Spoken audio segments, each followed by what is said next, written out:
सुप्रभात। रिद्धि सिद्धि परिवार के सभी सदस्य इस विद्यालय प्रांगण में उपस्थित हैं। हमारे परिवार के अध्यक्ष महोदय, प्रधानाचार्य एवं आप अभिभावक, इस आयोजन का एक प्रयोजन है।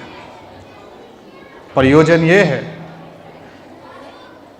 कि जो बच्चे आपने हमें सौंपे,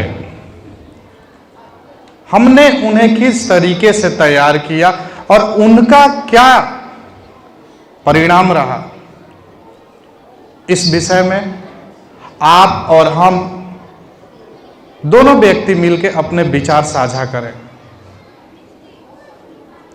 हमारे अध्यापक ने बहुत सुंदर बात कही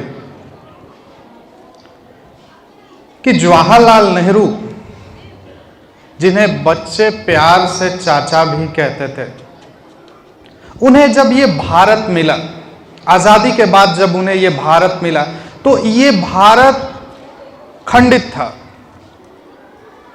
हमारे सरदार पटेल की ये भूमिका थी कि उन्होंने इस भारत को एक करके एक मोती के हार की तरह बताया। उन्हें प्यार से चाचा कहते थे, बच्चों का स्नेह है। तो हमारे जवाहरलाल नेहरू ने बच्चों पे क्यों ध्यान दिया, उनकी ओर हम सबका ध्यान क्यों आकर्षित किया? कारण, क्योंकि ये बच्चे ही हैं जो हमारे भविष्य और इस राष्ट्र को एक बेहतर दिशा दे सकते हैं। ये बच्चे ही हैं जो इस भारत भूमि को एक नया आयाम दे सकते हैं। आने वाले भविष्य है हमारे ये। तो इनका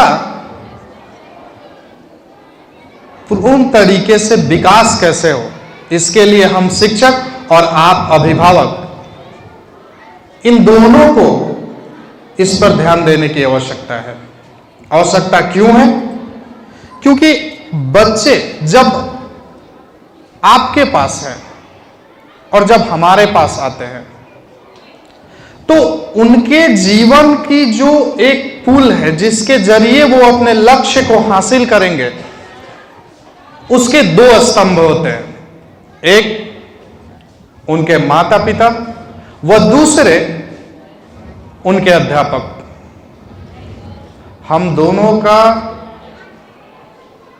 आपसी तालमेल अनिवार्य है। कहते हैं विद्यालय वो जगह है जहां पे व्यक्ति को व्यक्तित्व में बदला जाता है, उनके अंदर रिक्तता को ज्ञान से भरा जाता है। किंतु एक कुशल जीवन के लिए सिर्फ ज्ञान ही अनिवार्य नहीं है,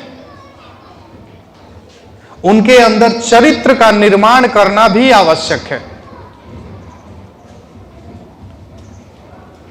तो आपका और हमारा यह परम कर्तव्य है कि हम उनके अंदर चरित्र और ज्ञान दोनों का एक समन्वय बनाए, दोनों के बीच एक बैलेंस हो। क्योंकि शिक्षा चरित्र के बिना घातक होती है। चरित्र निर्माण जरूरी है। आज जो परिवेश चल रहा है, जिस तरीके का समाज है हमारा, वहां हमारे बच्चों का पूर्ण रूप से सक्रिय होना अनिवार्य है। समाज में तमाम तरह की कुरीतियां फैली हुई है। एक अभिभावक के तौर पे आपका भी ये चिंतन होगा कि हमारा बच्चा किस परिवेश में रह रहा है, कैसा उसका संगत है। इसलिए अगर आप उनके अंदर और हम ज्ञान और चरित्र को रखते हैं, तो वो जिस संगत में भी है वहां भी इसका ही प्रसार करेंगे। आने वाले समय में हमें ये देखने को मिलेगा कि हमारे द्वारा उनके अंदर बोए गए शिक्षा और चरित्र का बीज किस तरीके से फैला। अगर हम उन्हें सही शिक्षा देंगे, सही चरित्र का निर्माण करेंगे, तो वो आने वाले समाज को एक बेहतर दिशा देंगे। इसलिए मेरा आप सबसे ये अनुरोध है कि हम और आप आपसी तालमेल बैठाकर इन बच्चों के भविष्य को उज्जवल करें। आपकी अर्धवार्षिक परीक्षा खत्म हो चुकी है और वार्षिक परीक्षा भी धीरे धीरे नजदीक आ रही है।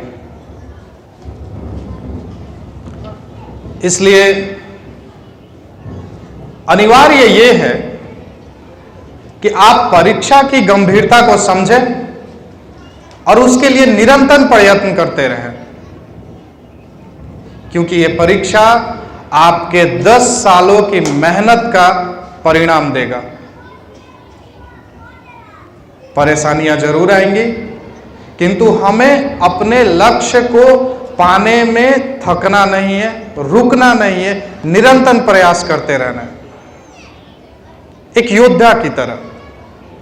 क्योंकि मेरा मानना है और मैं ये कहता हूं कि तू जिस गति से है चला तो उस गति को पाएगा, तू फूल सूंघता रहा तो किस गति समाएगा।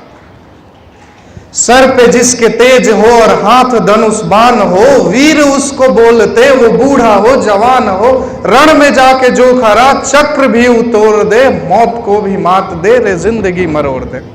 आपके लिए अनिवार्य ये है कि आप अपनी परीक्षा को गंभीरता से लें और निरंतर प्रयास करते रहें। साथ ही साथ अभिभावक गण से भी मेरा ये अनुरोध है कि आप विद्यालय परिवार को अपना सहयोग निरंतर देते रहिए। हम और आप दोनों साथ मिलकर ही इन बच्चों का भविष्य का उज्जवल निर्माण कर सकते हैं। धन्यवाद।